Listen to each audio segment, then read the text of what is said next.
إن الحمد لله نحمده ونستعينه ونستغفره ونعوذ بالله من شرور أنفسنا ومن سيئات أعمالنا. من يهده الله فلا مضل له ومن يضلل فلا هادي له، وأشهد أن لا إله إلا الله وحده لا شريك له، وأشهد أن محمدا عبده ورسوله. يا أيها الذين آمنوا اتقوا الله حق تقاته ولا تموتن إلا وأنتم مسلمون. يا أيها الناس اتقوا ربكم الذي خلقكم من نفس واحدة وخلق منها زوجها وبث منهما رجالا كثيرا ونساء، واتقوا الله الذي تساءلون به والأرحام إن الله كان عليكم رقيبا. يا أيها الذين آمنوا اتقوا الله وقولوا قولا سديدا يصلح لكم أعمالكم ويغفر لكم ذنوبكم، ومن يطع الله ورسوله فقد فاز فوزا عظيما. وإن خير الكلام كلام الله، وخير الهدي هدي محمد صلى الله عليه وسلم، وإن شر الأمور محدثاتها، وكل محدثة بدعة، وكل بدعة ضلالة، وكل ضلالة في النار. أما بعد. يا أيها الذين آمنوا، ô vous qui avez cru. Aujourd'hui, le sujet dont on va parler, c'est un sujet qui a rapport avec le khuluq. C'est un sujet qui a rapport avec le khuluq, parce que le thème de ce séminaire c'est al-khuluq. Et comme vous le savez, les premières bases de tout ce qui a rapport avec le khuluq qu'on adopte dans notre existence, eh bien, on l'adopte et on l'acquiert durant les premières années de notre vie, c'est-à-dire durant notre enfance. Et donc, le sujet dont on va parler de façon plus précise aujourd'hui, c'est le sujet de l'éducation des enfants. Et il y a un petit risale, un livre du cheikh Mohammed ibn Abdullah al-Imam, un des chouyouk du Yémen, qui a écrit un livre qui s'appelle Tahdhir al-Bashar min usul al-Shar. Tahdhir al-Bashar min usul al-Shar, et parmi les points dont il traite dans ce livre, c'est at-tasahul fi tarbiyat al-awlad, c'est la négligence, le fait de faire preuve de négligence dans l'éducation des enfants. Et ça, c'est un sujet qui nous concerne tous.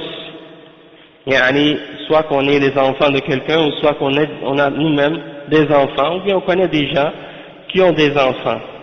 Et bien entendu, alhamdulillah, l'islam c'est une religion complète, et cette religion, elle nous explique comment appliquer les règles pour avoir le bonheur, bien entendu, dans cette dunya et dans l'akhirah, et elle comprend tout ce qui a rapport avec les différents aspects de l'existence et de la vie. Et donc, il y a dans le Coran et dans la Sunna des règles à suivre et des principes à suivre également, si on veut savoir également comment éduquer nos enfants et comment les éduquer selon les principes de cette religion. Donc, le cheikh il dit وَلِنَضَعْ بَعْضَ الضَّوَابِطِ الشَّرْعِيَّةِ لِتَرْبِيَةِ أَوْلَادِنَا أَبْنَائِنَا وَبَنَاتِنَا. On va mettre quelques principes, on va expliquer quelques principes pour savoir comment éduquer nos enfants, nos garçons et nos filles, selon les règles de l'islam. Premièrement, il y a juste un point, avant de rentrer dans l'éducation, je veux expliquer en même temps quelques points, juste d'introduction, qui ont rapport avec le khuluq. Parce que les gens ont tendance à parler de khuluq et à mettre beaucoup d'importance sur le khuluq. Mais il y a certains points qui ont rapport avec le khuluq qui sont fondamentaux, et ceux qui sont fondamentaux, c'est des points très importants que les gens ne prennent pas en considération ou bien qu'ils négligent. Et parmi ces points-là, il y a le fait que le premier khuluq, qui est le plus important parmi tous les aspects qu'on doit avoir, c'est le khuluq qu'on a envers Allah subhanahu wa ta'ala, notre khuluq avec Allah subhanahu wa ta'ala. Et beaucoup de gens parlent du khuluq des êtres humains les uns envers les autres, mais ils oublient le khuluq qu'on doit avoir envers notre créateur Allah subhanahu wa ta'ala. Si quelqu'un n'a pas un bon khuluq avec Allah subhanahu wa ta'ala, eh ben, il ne peut pas avoir un bon khuluq envers les créatures. Et même s'il a un bon khuluq envers les créatures, eh bien, ce khuluq-là n'aura aucun poids dans la balance au jour de la résurrection. Donc, il faut comprendre le lien entre le khuluq et الدين والعقيدة والتوحيد. Il y a un lien entre les deux. Donc ton khuluq s'il n'est pas basé sur les bases de cette religion, sur le tawhid et sur la sunna, alors ton khuluq n'aura aucune valeur au jour de la résurrection. Donc ça c'est le premier point. Donc première chose, tu dois avoir un bon khuluq envers Allah subhanahu wa ta'ala, envers le Coran, envers la sunna, envers le prophète sallallahu alayhi wa sallam, comment tu agis envers la révélation en général. Une fois qu'on a compris ça, on peut comprendre le lien qui existe entre le bon comportement et l'aqidah et le bon comportement et l'éducation des enfants également. Donc ça nous enligne sur cette voie-là. Parce que vous allez trouver beaucoup de gens qui sont des koufars, qui ont un bon khuluq, qui ont un bon comportement, une bonne attitude, mais ça ne leur servira à rien puisqu'ils n'ont pas une bonne aqidah. Vous avez aussi des gens qui sont parmi différents gens de bid'a qui ont un bon comportement également, mais qui n'ont pas établi leur khuluq sur la sunna. Et donc ce khuluq-là n'aura aucun poids non plus, il ne sera pas accepté d'Allah subhanahu wa ta'ala. Donc, pour commencer, le premier conseil que le premier principe que le chef nous donne, c'est i'lam ayyuha al-ab, ayyatuha al-um, wa kullu wali anna kulla ma yahduthu min fasad awladika dhukuran aw inathan fa anta sharikuh bal alayka al-wizr al-akbar إذا كنت أنت المتسبب. قال رسول الله صلى الله عليه وسلم كل مولود يولد على الفطرة فأبواه يهودانه أو ينصرانه أو يمجسانه. متفق عليه من حديث أبي هريرة رضي الله عنه. Donc premièrement le chef il dit sache toi ou le père ou toi ou la mère ou bien n'importe quelle d'entre les personnes qui a une responsabilité, qui a une wilaya sur un enfant, que tout ce qui arrive de corruption chez tes enfants, hein, que ce soit des garçons ou des filles, alors sache que tu es un partenaire dans cette corruption-là. Et tu auras le poids, tu auras à porter le poids de cette corruption-là au jour de la résurrection, si tu es la cause, si tu as été une cause dans le fait que ton enfant a eu un mauvais comportement, ou bien s'il a été corrompu dans son caractère et dans sa personnalité et dans son comportement en général. Donc, le cheikh, il nous donne en premier une exhortation. Il s'adresse directement au père et à la mère et il essaie de faire comprendre qu'on a une responsabilité, puis que si nos enfants deviennent corrompus et que c'est à cause de nous, à cause de notre négligence, on aura des poids à porter au jour de la résurrection à cause de ça. Et il donne l'exemple des paroles du prophète sallallahu alayhi wa sallam, dans laquelle le prophète sallallahu alayhi wa sallam a dit, selon Abu Huraira, que chaque enfant est né sur la fitra, c'est-à-dire chaque enfant est né sur l'islam, et qu'il est sur le tawhid à la base. C'est ses parents qui le font devenir soit juif, ou soit chrétien, ou soit autre chose, majous, ou autre chose, athée, hindou, bouddhiste, peu importe.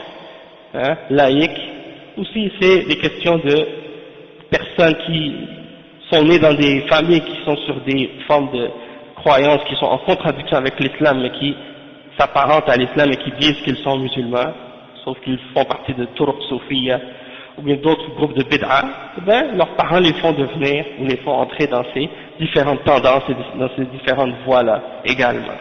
Donc tout ça, ça rentre dans ce contexte-là, et donc ça c'est un avertissement pour nous faire comprendre qu'on a une responsabilité dans l'orientation de nos enfants et dans l'éducation qu'on leur donne. انظر كيف جعل الرسول صلى الله عليه وسلم التهويد والتنصير في الأبناء من قبل الآباء والأمهات.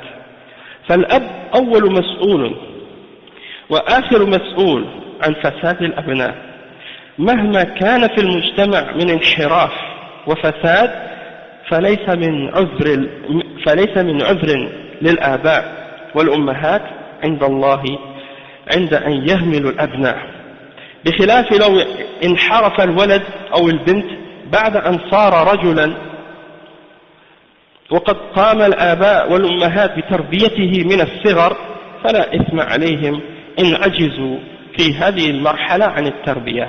Le cheikh il explique, il regarde comment le prophète sallallahu alayhi wa sallam a fait que si cet enfant-là devient juif ou chrétien, c'est à cause des parents comment les parents ont éduqué ces enfants-là. Et le cheikh, il dit donc que la responsabilité, ça revient aux parents et au père et à la mère, au père et aux mères. Et il dit que le premier responsable et le dernier responsable dans la corruption des enfants, ce sont les parents.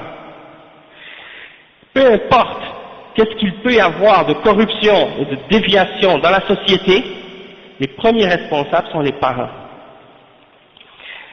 Et donc, il n'y a pas d'autre, le chef il n'y a pas d'excuse pour l'égarement de tes enfants si tu as négligé dans l'éducation de tes enfants. Et si tu as des négligences dans l'éducation de tes enfants sur le plan de la religion et sur le plan de l'islam, contrairement à la personne qui a fait son effort pour éduquer ses enfants le plus, de toute sa capacité, il a fait tous ses efforts pour que ses enfants soient bien élevés, selon les principes de l'islam, selon la aqidah de l'islam, selon le manhaj de l'islam, puis que par la suite, une fois que ces enfants sont devenus adultes, ils se sont déviés, ils ont quitté le droit chemin, là il n'est plus responsable. Dans ce cas-là, le père n'a plus de responsabilité à partir de ce moment-là, puisque ses enfants sont devenus des adultes et ils sont responsables d'eux-mêmes à partir de ce moment-là. Toutefois, si les parents ont eu des négligences dans l'éducation des enfants, quand les enfants étaient tout petits, alors dans ce cas-là, ils auront le péché. Ils auront le péché du fait qu'ils ont manqué dans leur responsabilité et dans l'éducation. Donc le cheikh il dit فالتربية التي التفريط فيها شر مستطير على الآباء والأمهات هي من وقت الطفولة إلى وقت البلوغ وتستمر التربية عند البلوغ وما بعده. فهل ترضى أيها الأب المسلم بأن تكون متحملا لوزر كوزر ولدك أو أشد إذا ترك الصلاة وزنى وسرق أو سب الله أو سب دينه أو إلى آخره. Donc le cheikh il dit l'éducation dans laquelle il peut y avoir différentes catégories de négligence de la part des parents et dont les conséquences négatives vont être les plus graves, c'est les négligences dans l'éducation de l'enfant dans ses premières années, lorsqu'il est un enfant. Et c'est là que les conséquences sont le plus dangereuses. Les conséquences de ces négligences-là dans l'éducation seront les plus négatives et les plus dangereuses, et ça c'est jusqu'à la puberté, jusqu'à l'âge de la puberté. Après, le cheikh il dit, est-ce que toi, ô le père musulman, tu es satisfait de porter le poids des péchés que tes enfants font à cause de la négligence dont tu as été la cause, dont tu as fait preuve dans l'éducation de tes enfants? Si tes enfants, par exemple, ont abandonné la salat, ou si tes enfants ont commis le zina, ou si tes enfants ont volé, ou insulté Allah subhanahu wa ta'ala, ou insulté sa religion, ou ainsi de suite, tous les autres exemples qu'on peut citer comme exemple de mauvais comportement et comme contradiction avec les principes et les actes et les ordres de l'islam. Donc, est-ce que toi, ô le père musulman, tu es prêt à porter toutes ces responsabilités-là si tu as manqué dans tes responsabilités vis-à-vis de l'éducation de tes enfants lorsqu'ils étaient tout petits?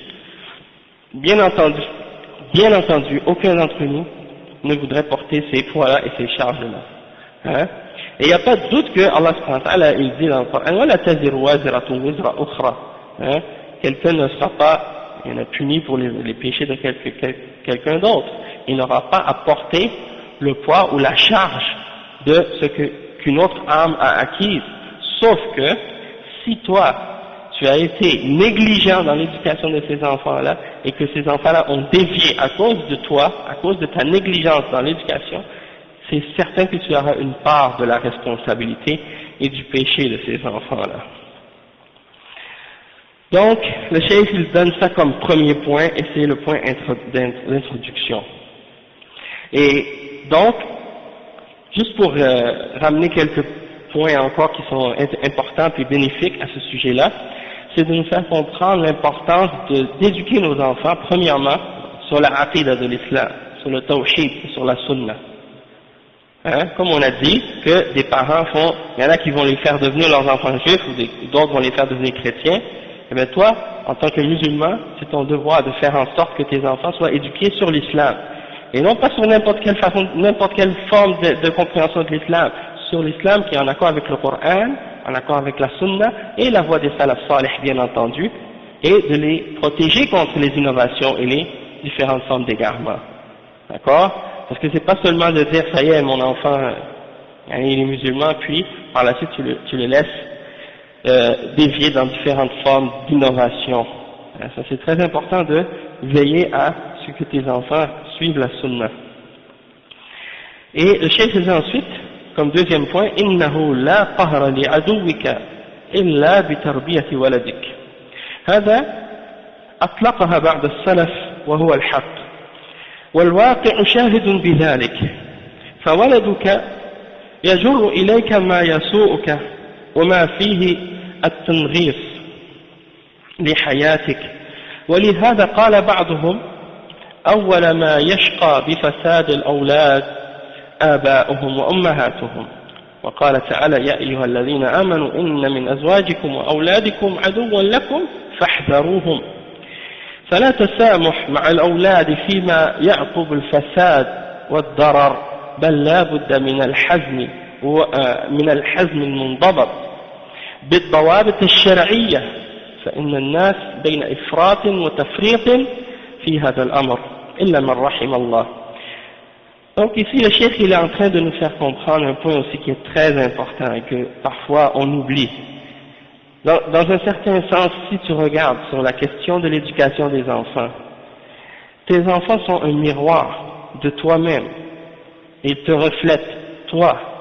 Lorsque tes enfants sortent à l'extérieur, eh bien, ils sont tes ambassadeurs, ils sont tes représentants. Ce que tu leur as donné comme éducation, c'est ça ce qui reflète à l'extérieur. Donc si tes enfants agissent mal, c'est le signe que toi, tu es une personne qui n'a pas donné la bonne éducation à tes enfants. Et donc de faire comprendre à tes enfants que lorsqu'ils sortent à l'extérieur, ils ont une responsabilité de bien faire paraître leurs parents. Et le chef, il essaie de nous faire comprendre que si tu n'as pas éduqué tes enfants correctement, tes enfants deviennent un ennemi pour toi. Tes enfants deviennent un ennemi pour toi. Et la seule manière que tu peux éviter de faire en sorte que tes enfants deviennent un ennemi, c'est de les éduquer d'une éducation correcte, d'une bonne éducation. Et c'est pour ça que cette parole-là, cette expression-là, ou cette compréhension-là, elle a été mentionnée par plusieurs parmi les salafs. Et la réalité qu'on constate, elle est un des meilleurs témoins à ce sujet-là. On peut tous en témoigner. On peut tous vérifier cette information-là et cette parole-là de la part des salafs salih. Parce que si tu n'as pas bien éduqué tes enfants, eh bien les répercussions et les conséquences retombent contre toi. Si tes enfants vont dehors et puis ils brisent les choses qui appartiennent à ton voisin, ou qu'ils cassent des choses dans la rue, et que les gens viennent, attrapent ton enfant et puis qu'ils l'amènent à la police, c'est toi que les gens vont venir et vont te demander de rembourser les choses que ton enfant a cassées dans la rue. Et donc, maintenant cet enfant-là, à cause du fait qu'il y a un manquement dans l'éducation, eh bien ça retourne contre toi par la suite. Et c'est toi qui en payes les conséquences, parce qu'on te demande de réparer et de payer pour les erreurs et les fautes de ces enfants-là. Hein? Et si ces enfants-là font des crimes ou des choses illégales, et qu'ils se font attraper par la police, c'est la honte par la suite pour toi et pour ta famille. Hein? Et non seulement ça, par la suite, subhanallah, les répercussions qui viennent de ça, du fait que tu dois dépenser beaucoup de ta poche pour réparer de ces erreurs et de ces problèmes-là. Tout ça, c'est dû au manque dans l'éducation des enfants. Donc, le cheikh il mentionne justement que le mal qui t'arrive du fait que les enfants sont corrompus, ça retourne au père et à la mère, les conséquences de ça. Et il mentionne le verset 14 dans Surat At-Taghabun, ô vous qui avez cru, il y a en vos épouses et en vos enfants un ennemi pour vous. Alors prenez garde. Faites attention. Et ça c'est quelque chose des fois qu'on néglige et dont on réfléchit pas beaucoup à ces choses-là, mais pourtant c'est très important. C'est très important pour nous, surtout nous qui sommes jeunes, hein, et qui allons fonder des familles, Inch'Allah, et certains d'entre nous on a déjà commencé à en avoir, et bien de faire en sorte de se rappeler des paroles que le cheikh est en train de nous dire pour faire en sorte d'éviter que nos enfants tombent dans des problèmes et des choses qui font faire en sorte que ça va nous causer du tort à nous-mêmes. Et donc, le cheikh dit, il ne doit y avoir aucune tolérance vis-à-vis des enfants par rapport au mal et aux mauvaises conséquences qu'ils vont faire retomber sur toi par la suite comme corruption ou comme conséquences négatives et comme mal. Et le cheikh dit qu'il faut donc garder ces principes-là d'une manière qui est ferme, avec beaucoup de fermeté dans l'éducation des enfants, et également prendre en considération les principes islamiques selon la charia, comment éduquer ces enfants-là aussi, parce que les gens sont souvent dans un extrême ou dans l'autre. Il y a des gens qui sont très très très stricts avec leurs enfants, mais dans une attitude qui est complètement dépassée, qui dépasse les limites de l'islam. Il y en a qui agissent avec leurs enfants comme des dictateurs, mais pas par rapport, ils ne se basent pas du tout selon le Coran et sur la Sunna, ils se basent selon leur passion et leurs désirs, ou bien selon leur mentalité ou leurs coutumes, mais ils ne retournent pas au Coran, ils ne retournent pas à la Sunna pour être justes et être honnêtes, et ils n'ont aucune miséricorde avec leurs enfants. C'est seulement des insultes et des coups et des criages sur les enfants, comme s'ils parlaient avec des bêtes. Hein? Et de l'autre côté, il y en a, c'est la liberté totale qu'ils donnent à leurs enfants, aucune limite, aucune discipline. Hein? On dirait qu'ils ont eu des oiseaux et qu'ils les ont laissés voler comme ça quand ils étaient tout petits, comme s'ils allaient jamais revenir par la suite. Et nous, on est des êtres humains, on n'est pas des oiseaux. Hein? Donc nos enfants, ils partent mais ils reviennent. Et donc il faut faire en sorte que ils soient éduqués avec les principes et les règles de l'islam pour qu'ils comprennent et qu'ils sachent comment agir envers leurs parents, comment agir envers leurs proches, comment agir envers les musulmans et envers les non-musulmans aussi, etc., etc. Donc éviter les extrêmes. Et le cheikh il dit que la plupart tombent dans des extrêmes, excepté ceux à qui Allah a fait miséricorde. Ensuite, le cheikh il mentionne comme troisième point, التربية تكون في البيت وفي خارجه كالشارع وأماكن الدراسة والمسجد والرحلات إلى غير ذلك. أما في البيت فلا بد من إخراج آلات الفساد بشتى صنوفها وأنواعها، وإلا فلا تربية، بل هدم من الأساس، ويكون بتصحيح الألفاظ والحركات والتصرفات التي تحدث من الأبناء. فلو أن الولد سرق في البيت أو سب أو لعن أحدا في البيت فيؤدب. Cheikh, c'est ce qu'il explique ici. Il dit que l'éducation, elle doit être à l'intérieur de la maison, mais elle doit être également à l'extérieur de la maison. Et dans les rues, et dans les lieux d'apprentissage, comme dans les écoles, et également dans la mosquée, et dans les voyages ou les autres endroits en général. C'est-à-dire que l'éducation des enfants, ça doit se faire pas seulement à la maison. Il y en a qui pensent que l'éducation c'est seulement à la maison. À l'extérieur de la maison, ils laissent les enfants faire n'importe quoi. Donc ça c'est très important. Le cheikh dit, et en ce qui concerne l'éducation des enfants à la maison, eh bien ça commence par justement enlever ou faire sortir de la maison tous les éléments qui peuvent amener la corruption à l'intérieur. Parce que souvent on blâme l'extérieur pour le mal. On dit nos enfants ils sont impolis, ils sont mal élevés, c'est à cause de qu'est-ce qu'ils ont appris dehors.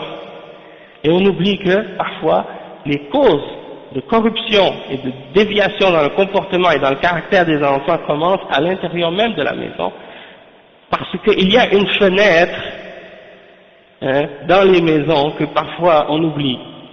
Il y a les fenêtres pour voir dehors dans la rue, mais il y a aussi une fenêtre pour voir dans le monde tout ce qui se passe de désordre et de corruption, et c'est la télévision. Hein? Et ça, c'est une des fenêtres que les gens, ils n'ont aucune surveillance sur qu'est-ce que les enfants regardent. Et parfois même, Allah al-Musta'an, dans certaines familles, dans certaines cultures en particulier, Allah al-Musta'an, la maison est dans le centre la télévision est dans le centre de la maison, c'est-à-dire l'endroit où tout le monde se réunit dans la famille pour discuter ou pour parler ou s'asseoir, hein, socialiser ensemble. Et bien, à cet endroit-là en particulier, c'est là qu'il y a une grosse télévision en plein milieu, et les gens sont là assis, le père, la mère et les enfants et les amis, tous assis en train de regarder cet appareil. Et qu'est-ce qui arrive comme conséquence, Allahu al-Musta'an, dans ces circonstances-là? Il y en a qui disent, bon, nous on veut juste regarder des durus, on veut juste regarder la salat à Mecca, hein, ou des choses de ce genre. Mais il y a des problèmes aussi dans le sens que parfois ils écoutent une émission, et puis au début il n'y a pas de rien qui est haram dans l'émission en apparence. Une fois en plein milieu, il commence à y avoir certaines scènes, et là tout le monde est assis avec les parents et les enfants ensemble, et tout le monde est gêné parce que on est là, puis on a honte de changer de poste, ou bien on est gêné par ce qui se passe, personne ne dit rien, et ceux qui ont le plus de pudeur, ils vont baisser les yeux, mais sinon on est embarrassé dans cette situation-là. Et les parents sont embarrassés envers leurs enfants, et les enfants sont embarrassés parce que leur parent est présent en train de regarder ces choses-là en même temps. Et ça, c'est bien entendu des choses qui détruisent le caractère et la pudeur et le respect entre les gens qui sont assis là, en particulier. Parce que l'islam nous ordonne d'ordonner le bien et d'interdire le mal. Et que lorsqu'on voit un mal, il faut le changer et l'interdire. Et si on ne peut pas avec la main, alors avec la langue. Et si on ne peut pas avec la langue, avec le cœur, et que ça c'est le minimum de la foi. Donc, parfois il n'y a pas ce principe de al-amru bil ma'ruf wa nahy 'anil munkar présent dans la maison à ce moment-là. Et donc, ça amène de la corruption et des problèmes dans le comportement et dans le caractère.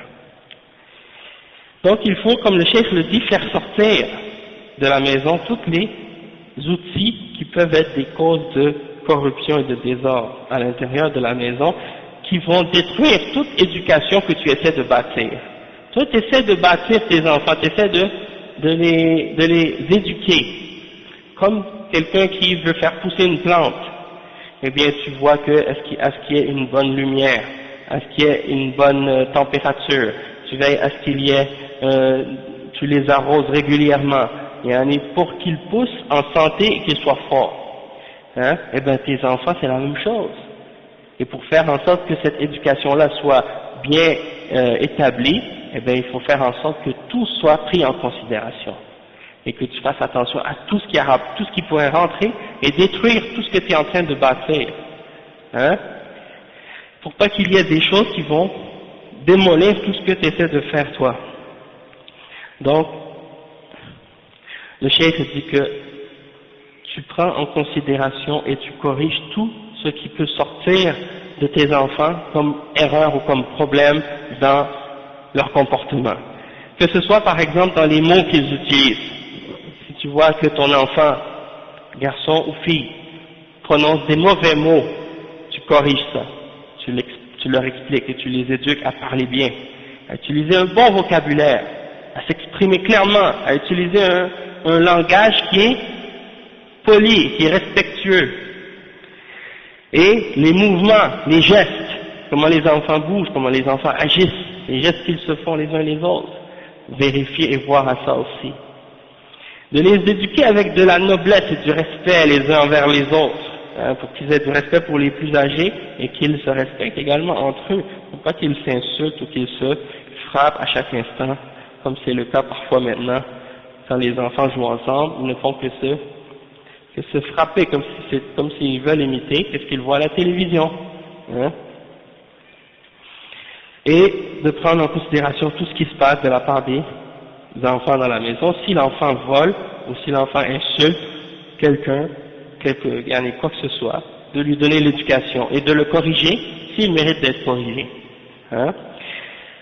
Ensuite, le cheikh il dit أما خارج البيت فلا بد من استعمال الجهد الكبير والحرص على الأبناء فلا يخرج الولد إلا من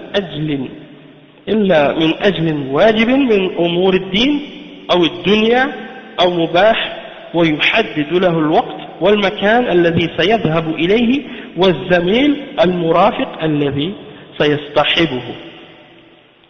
Le chef, ce qu'il dit ici, il dit, en ce qui concerne à l'extérieur de la maison, il faut utiliser ou faire tous nos efforts pour surveiller nos enfants. Alors on ne laisse pas l'enfant sortir, sauf pour quelque chose qui est obligatoire, soit que ce soit dans les questions de din ou dans les questions de dunya, comme sortir pour aller prier à la mosquée ou pour aller à l'école ou des choses de ce genre, ou bien quelque chose qui est permis, qui est mubah.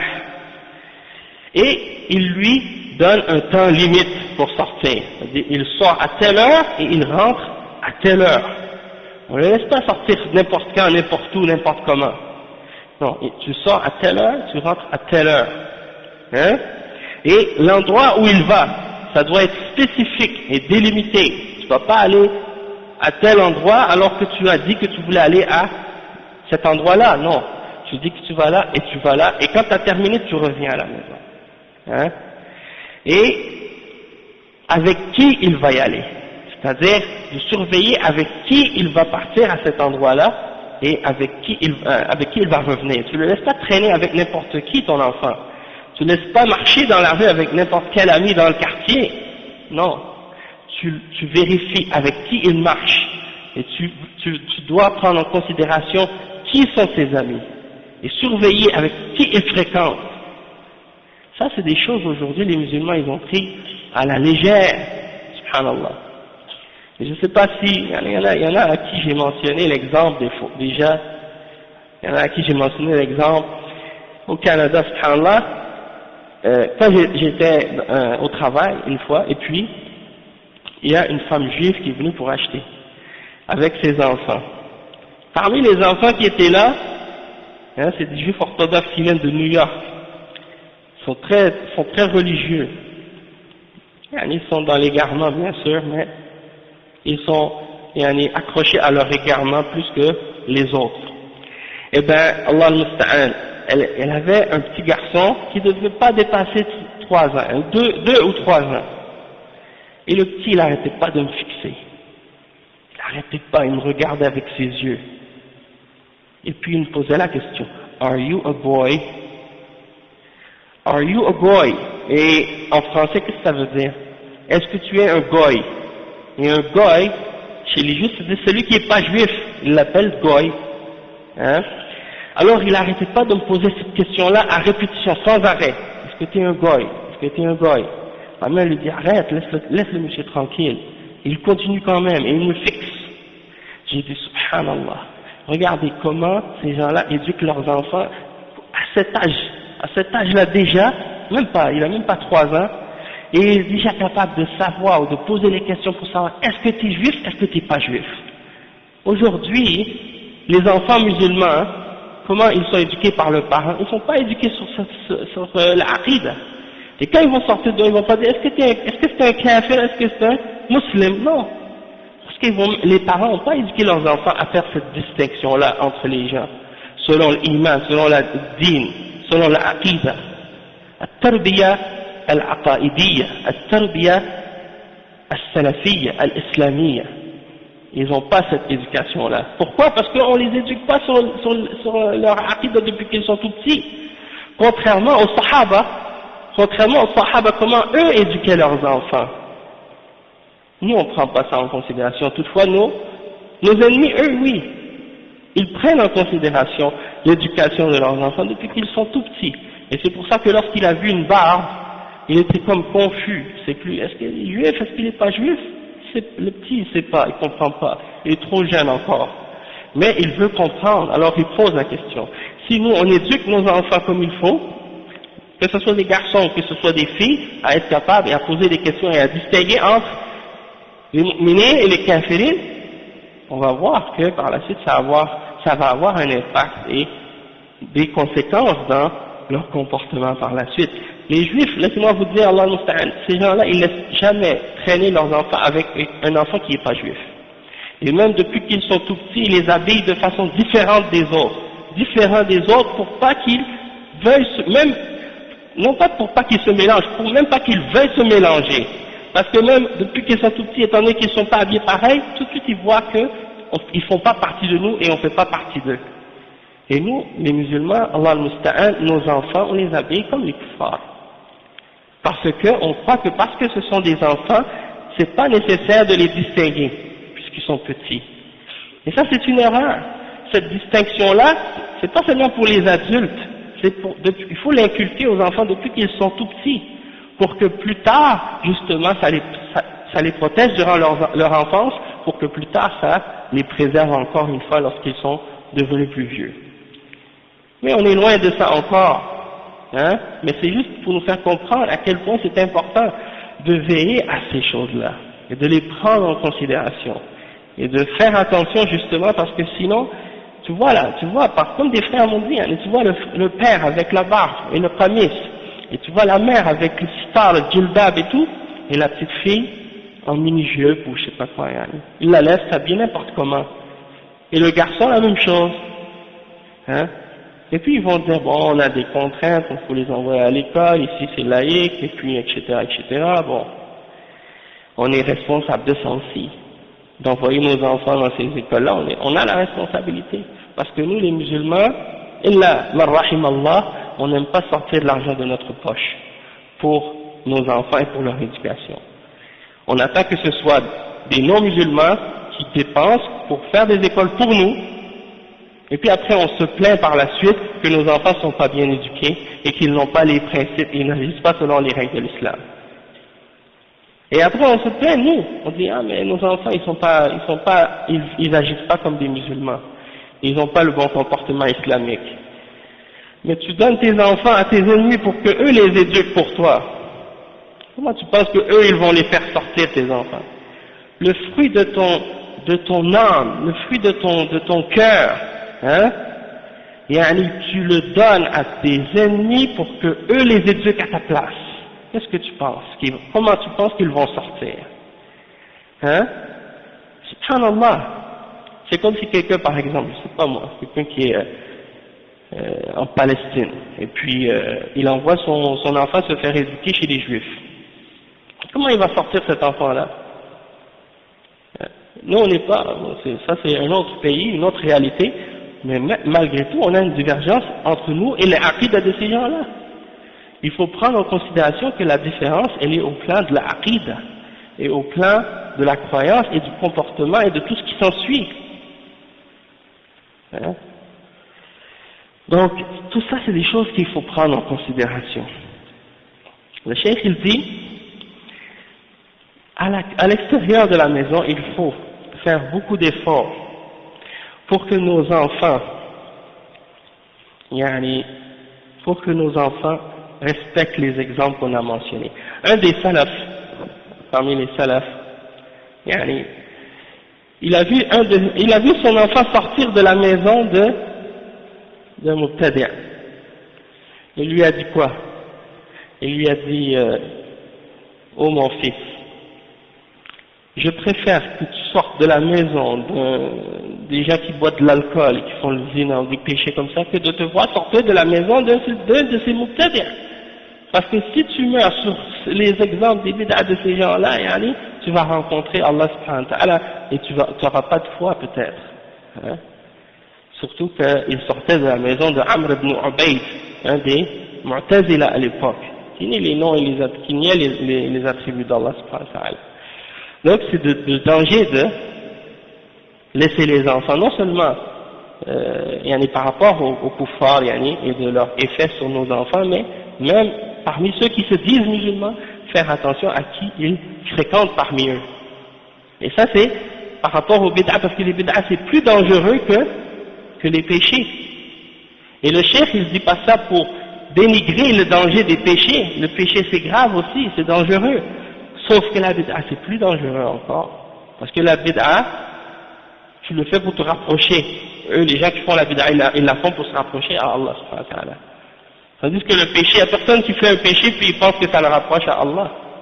Donc la plupart des gens qui font des péchés, ils ont des remords dans leur cœur quand ils le font et ils cherchent à se repentir et à demander pardon à Allah subhanahu wa ta'ala après l'avoir fait. Mais celui qui fait une bid'a, lui, au contraire, il pense que quand il le fait, Allah est content de lui, et il pense que lui, il se rapproche à Allah subhanahu wa ta'ala par cette bid'a. Donc ça c'est dangereux, plus dangereux que le péché. Donc tout ça fait un rapport aussi des exemples par rapport à l'éducation des enfants. Ensuite, le cheikh dit ويجعل المسلم من يساعده في معرفة أحوال ولده خارج البيت من الرجال الأخيار والنساء الطيبات مع البنات وكلما علم أنه تجدد للولد ميول إلى شر قام المربي بقطع أسبابه. Le cheikh il dit et le musulman il doit chercher à l'extérieur de sa maison, il doit chercher l'aide de ceux qui sont à l'extérieur, qui vont être capables de surveiller ses enfants à l'extérieur et de l'informer lorsque il y a des penchants vers le mal chez ses enfants. Que ce soit un homme, un éducateur qui va surveiller ses enfants à l'extérieur pour l'avertir s'il y a un problème dans son comportement ou dans ses actions, ou bien pour une fille, une femme qui est une femme pieuse et qui est croyante, qui va surveiller sa fille à l'extérieur. Hein? Mais qu'est-ce qu'on voit dans les quartiers ici en France? Allahul Musta'an. Subhanallah. Déjà qu'ils vous ont mis dans des quartiers en béton où il n'y a pas d'air, où il n'y a pas d'arbres, où il n'y a pas de respiration, maintenant, alhamdoulilah, il y a des améliorations, mais déjà, il y a juste cette atmosphère-là dans certaines régions où je suis allé en France. Déjà, si tu ne sors pas avec des problèmes psychologiques, c'est bien. Parce que l'environnement dans lequel ils vous ont mis, subhanallah, c'est bon pour faire des asiles psychiatriques. C'est vraiment mauvais pour le moral. Sérieusement, pour le moral, ça pèse lourd. Ils vous ont enfermés comme dans des sardines, dans des blocs de béton. Et ça, c'est très très mauvais. C'est pas bon pour vous. C'est pas bon pour votre santé. C'est pas bon pour votre épanouissement. Et sur le plan de la société, ça crée plein de problèmes sociaux, hein? beaucoup de mal dans la société. Ça. Donc c'est pour ça que maintenant on voit les conséquences et les effets, qu'est-ce qui se passe dans les quartiers avec les jeunes. Hein? Et le mal, ça se propage beaucoup plus vite dans des quartiers comme ça que dans des sociétés traditionnelles où les maisons sont séparées les unes des autres, où il y a de l'espace pour respirer. Et où tu peux surveiller tes enfants, tu peux savoir où est-ce qu'ils vont et qu'est-ce qu'ils font. Mais c'est pas le cas ici. Quand la mère habite au 6e étage, et puis qu'elle peut juste les voir par une petite fenêtre de quelques pouces, elle peut même pas savoir où est-ce qu'ils sont quand ils sont dehors, et avec qui ils traînent dans la rue, et bien ça c'est normal par la suite que les enfants vont s'égarer. Et donc de veiller, de faire attention dans quel quartier tu vas habiter. Où est-ce que tu vas mettre tes enfants? Où est-ce que tu vas les éduquer, ces enfants-là? Hein? De quitter des endroits ou des lieux. Regardez par exemple l'homme qui avait tué 99 personnes. Il a tué 99. Il est allé voir un abid, un adorateur ignorant. Il lui a demandé, est-ce que je peux me repentir? Est-ce que j'ai une tauba? L'homme lui a dit non, pas de tauba. Il l'a tué, il a fait 100 avec lui. Il est allé voir un alim, un homme qui a de la science, qui a du savoir de l'islam. Il a dit, est-ce que je peux me repentir? J'ai tué 100 hommes. Il a dit, oui, tu peux te repentir. Tu dois aller dans telle ville où les gens adorent Allah subhanahu wa ta'ala. Alors il est parti, il est allé là-bas. Pourquoi? Parce que le fait de changer d'environnement, d'aller vers là où il y a des gens pieux, ça t'aide à changer toi-même, à changer ta personnalité, à changer ton caractère, à changer ton comportement. Parce qu'on a tous des problèmes de comportement et de caractère quand on grandit dans une société qui est à l'envers, qui vit selon des principes qui sont contraires aux principes de l'islam.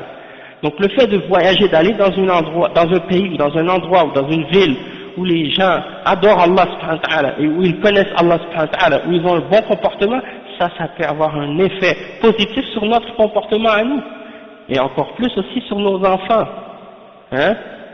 quelqu'un par exemple qui a eu des petits-enfants ici, puis qui a déménagé, qui est allé vivre dans un pays musulman, et ses enfants ont étudié l'arabe et le Coran, il revient ici 10 ans après, ses enfants, vous mettez ses enfants à lui, et vous mettez les enfants des gens qui sont grandis ici, un à côté de l'autre, et vous voyez la différence. Parce que l'environnement où tu vis a un impact sur ta mentalité, sur ta personnalité, sur ton comportement, sur ton attitude. Tout ça c'est important. Donc, de prendre de l'aide avec les gens qui sont à l'extérieur pour vérifier et surveiller tes enfants. وللأسف أن من الآباء والأمهات من يحرصون على الأبناء في البيت فإذا خرجوا تركوهم على ما يريدون وهنا يستطيع الذكور والإناث أن يتظاهروا لآبائهم بالصلاح والأدب فيظن الأولياء أنهم في خارج البيت كذلك وهذه قضية التنبه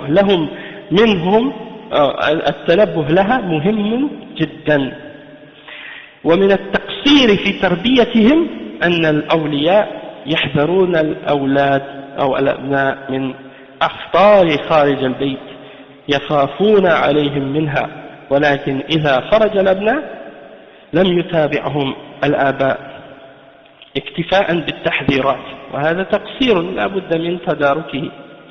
Le cheikh donne un autre point aussi, un autre conseil important. Il dit, qu'est-ce qui se passe souvent de la part des pères et des mères, c'est qu'on voit qu'ils font beaucoup d'efforts à l'intérieur de la maison pour surveiller leurs enfants à l'intérieur, puis voir qu'est-ce qu'ils font.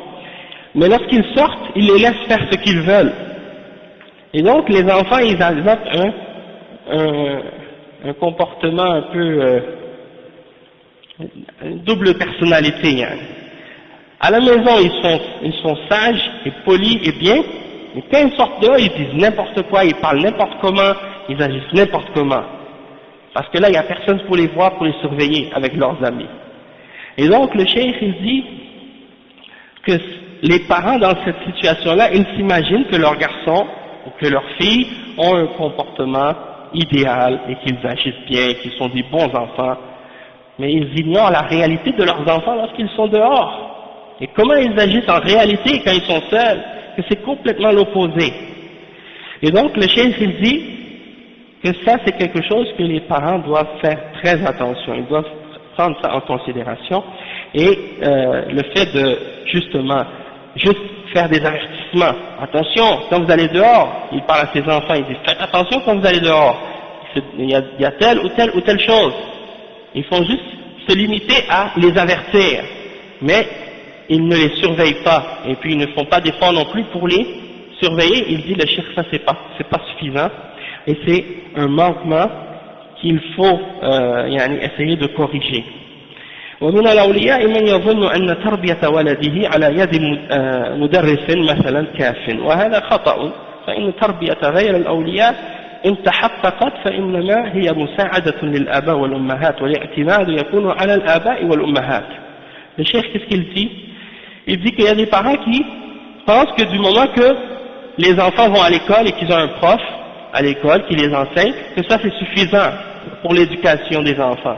Et à Montréal, on a cet exemple-là aussi. Il y a des écoles musulmanes à Montréal, et tu vois le père et la mère, ils font pas la salat, la femme et la mère, ils portent pas le hijab, le père, il ne suit pas la sunna, rien, mais ils envoient l'enfant à l'école musulmane, et ils espèrent que l'école musulmane va faire d'eux des bons musulmans et des bonnes musulmanes, et que c'est l'école qui va se charger de leur éducation. Mais le cheikh dit non, la base c'est le père et la mère qui doivent se charger de l'éducation. L'école c'est seulement quelque chose qui vient aider par la suite dans l'éducation des enfants, mais c'est pas ça la base, c'est pas là-dessus que l'éducation doit se reposer. D'accord, ça c'est quelque chose aussi de très important, et donc c'est ça, l'éducateur, peu importe comment il est, même s'il est le plus fort dans l'éducation, il ne peut pas remplacer les parents. Comme quatrième point, le cheikh dit وأدعو المربين إلى الرجوع إلى التربية التي جاء بها الإسلام. فالرجوع إلى الكتب النافعة التي عالجت هذا الموضوع الخطير يكون الاعتماد عليها ولا على ما اعتاده أو ما يقرره علماء النفس أو ما يدعو إليه أهل التلبيس على شاشة التلفاز وغيره. Le cheikh il dit que également il appelle ou il invite les éducateurs quand ils traitent de l'éducation ou quand ils parlent de l'éducation de revenir aux enseignements de l'islam. Il dit de revenir aux livres qui ont été écrits par les savants de l'islam au sujet de cette question de l'éducation et non pas de retourner aux livres qui ont été écrits par les psychologues et les psychiatres et les éducateurs et les pédagogues kuffar au sujet de ces choses-là. Hein? Parce que souvent, c'est des gens qui, justement, travaillent pour corrompre le comportement et le caractère des enfants musulmans. Et pour eux, même parmi certains de ces psychologues, de croire en Dieu, c'est un problème psychologique. Hein. Pour certains d'entre eux, avoir de l'haya, d'avoir de la timidité, de la pudeur, c'est un problème mental. Hein? La timidité, pour eux, c'est un problème. Et il y a beaucoup d'autres choses aussi pour eux que ces psychologues-là considèrent comme étant un problème dans la tête, dans l'orientation. Donc, faire attention à ce que ces kuffars-là écrivent. C'est pas parce qu'ils ont un doctorat en psychologie que ça veut dire que ce qu'ils disent est vrai. Parce que si c'est contraire au Coran, et si c'est contraire à la Sunna, c'est faux. Même si c'est écrit par n'importe quel de ces docteurs-là qui prétendent être des savants de l'âme ou des choses de ce genre. Hein? Parce que psyché, la psychologie, ça veut dire psyché, le mot psyché c'est l'âme en grec. Et ça veut dire la science qui étudie l'âme. Et qui connaît l'âme mieux que Allah subhanahu wa ta'ala? Hein? يسألونك عن الروح قل الروح من أمر ربي وما أوتيتم من العلم إلا قليلا. L'âme, ça fait partie du commandement d'Allah subhanahu wa ta'ala. Et on n'a reçu que peu de science au sujet de l'âme. Donc si tu veux connaître les questions qui ont rapport avec l'âme et comment guérir les problèmes de l'âme, retourne à la parole d'Allah subhanahu wa ta'ala, retourne au Coran, retourne à la Sunna. Tandis que les paroles écrites par les psychologues et ces gens-là, parmi les kuffars, il peut y avoir du vrai comme il peut y avoir du faux. Et eux, ils l'utilisent souvent pour justement corrompre le comportement et interpréter les comportements humains d'une façon contraire à la réalité, contraire à la foi, pour manipuler les gens par la suite et les amener à la mécréance et à l'égarement. Après, le cheikh il dit, comme cinquième point, ومن أعظم أسباب عدم اقتناع بعض الأبناء بتربية الآباء كون الآباء والأمهات غير صالحين وملتزمين بالإسلام كله كما ينبغي، فلا بد من أن يلزم الآباء والأمهات أنفسهم بالأخلاق الحميدة، فإذا كان المربي يقول للولد لا تكذب وهو يكذب عليه، أو لا تخدع وهو يخادعه، أو لا تنظر إلى كذا من الحرام وهو ينظر، فهنا قاسمة الظهور.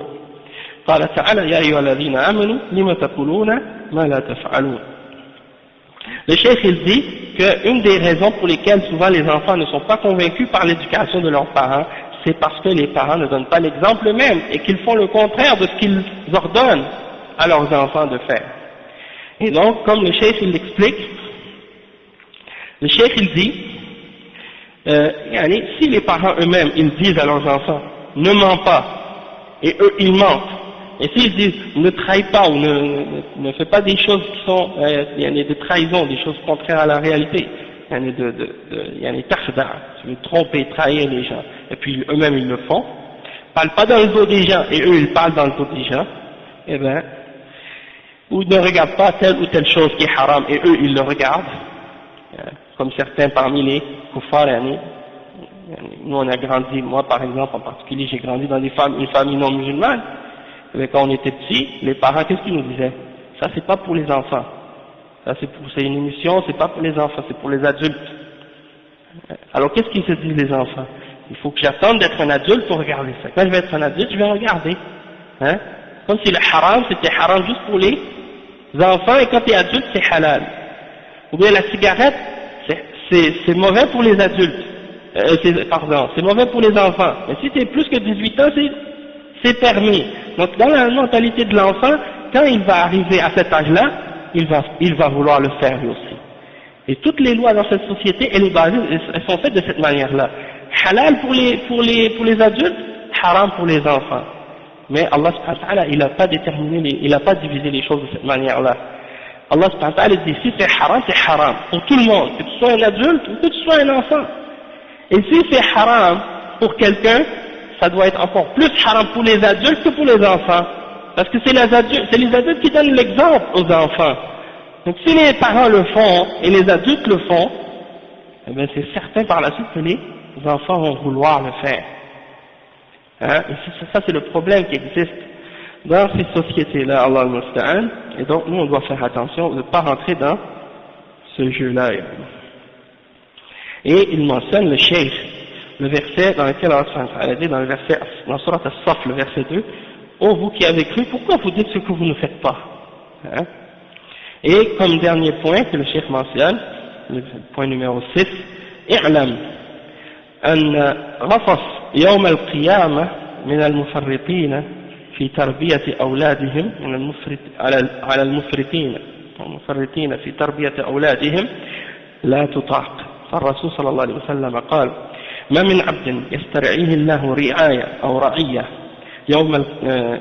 يموت يوم يموت وهو غاش لرعيته إلا حرم الله عليه الجنة. متفق عليه من حديث معقل بن يسار رضي الله عنه ألا فانتبه ثم انتبه فالله المسؤول بأسمائه الحسنى وصفاته العلى أن يسهل لنا تربية أبنائنا تربية تقر بها أعيننا وتسعد بها أمتنا. Le cheikh dit comme sixième point donc le prophète sallallahu alayhi wa sallam il nous a avertis dans un hadith au sujet des gens qui ont négligé dans leur responsabilité et en particulier ici dans l'éducation de leurs enfants. Ils ont reçu une menace au jour de la résurrection que personne n'est capable de porter. Cette menace-là, elle est très très grave et très lourde. C'est-à-dire que le messager d'Allah sallallahu alayhi wa sallam a dit, il n'y a pas un serviteur à qui Allah a donné une responsabilité, une charge, et qu'il meurt, au moment où il meurt et il a trahi ou il a manqué à cette responsabilité-là, excepté que Allah subhanahu wa ta'ala lui interdira le paradis. Donc ça veut dire, toi tu as une ra'iyya, hein, comme le prophète sallallahu alayhi wa sallam a dit, kullukum ra'in wa kullukum mas'ulun an ra'iyatihi. C'est comme si chacun d'entre nous on est un berger, et on a un troupeau. Allah nous a donné une charge, une responsabilité de s'occuper de ce troupeau-là. Si tu es un père, ta responsabilité c'est tes enfants et ta famille. Donc ça c'est ton troupeau, tu dois t'en occuper. Et si tu es un dirigeant, ton troupeau c'est ton peuple. Donc si tu as reçu une responsabilité de la part d'Allah subhanahu wa ta'ala dans cette dunya, les enfants ou autres, eh bien dans ce cas-là, tu seras responsable au jour de la résurrection. Si tu as manqué et tu as trahi à ta responsabilité, eh bien tu meurs dans cette situation-là, tu risques, tu es sous la menace d'Allah subhanahu wa ta'ala de ne pas rentrer au paradis. Ça c'est grave. Donc il faut prendre ça en considération et bien faire attention, yani. Parce que nous les musulmans, comme on a expliqué déjà dans d'autres durus, on a des enfants, c'est pas juste parce qu'on a des enfants, yani, comme les kuffars, souvent ils disent à leurs enfants, yani, ah je t'ai eu mais c'était par accident. Ils disent ça à leurs enfants, je t'ai eu par accident. Déjà nous les musulmans, alhamdulillah, déjà avant d'avoir des rapports intimes avec notre épouse, on doit faire le dua de la protection contre le shaitan, pour que le shaitan ne participe pas avec nous dans ce qu'on fait dans notre intimité. Et déjà ça veut dire qu'il y a le niyya qui est là, on demande à Allah de nous protéger contre le shaitan et de protéger ce qu'on va recevoir comme risque par rapport à cette intimité-là qu'on a avec notre épouse. Donc déjà en partant, le niyya elle est là. Hein? Et donc ça c'est pour nous faire comprendre que le but pour lequel on bâtit une famille et qu'on a des enfants, c'est pour éduquer ces enfants-là pour qu'ils deviennent des serviteurs d'Allah subhanahu wa ta'ala et pour qu'ils accomplissent le verset dans lequel Allah subhanahu wa ta'ala dit وَمَا خَلَقْتُ الْجِنَّ وَالْإِنسَ إِلَّا لِيَعْبُدُونَ. Je n'ai créé les djinns et les hommes que pour qu'ils m'adorent. Donc on a des enfants Et on se reproduit dans cette dunya pour justement faire ça, faire des enfants qui vont adorer Allah subhanahu wa ta'ala, qui vont être des serviteurs d'Allah subhanahu wa ta'ala. Et le prophète sallallahu alayhi wa sallam a dit tazawwaju al-walud al-wadud fa inni mukathirun bikum al-umam yawm al-qiyamah. C'est-à-dire que épouser des femmes affectueuses et fécondes pour que ma umma soit la plus grande umma au jour de la résurrection. Donc ça veut dire si on fait, qu'est-ce qu'on doit faire dans l'éducation de nos enfants? Eh bien, Inch'Allah, nos enfants vont sortir comme les enfants des Sahaba sont sortis. Hein? Mais quand on voit l'éducation des Sahaba, comment ils ont éduqué leurs enfants, on voit comment les enfants des Sahaba sont sortis. Eh bien, nous, on regarde notre éducation à nous, puis on regarde l'éducation de nos enfants, puis on voit qu'il y a une grande différence. Hein? Donc, on va s'arrêter ici, Inch'Allah, et on demande à Allah subhanahu wa ta'ala qu'il nous aide dans l'éducation de nos enfants et qu'il fasse que, Inch'Allah, ces enfants-là sortent des adorateurs d'Allah subhanahu wa ta'ala, des mu'minines, sur le Coran et sur la Sunna, et qu'ils soient la cause de la guidance de beaucoup d'hommes et de femmes, ici comme ailleurs. Et donc, أقول قولي هذا سبحانك اللهم وبحمدك أشهد أن لا إله إلا أنت أستغفرك وأتوب إليك وبارك الله فيكم وجزاكم الله خيرا والسلام عليكم ورحمة الله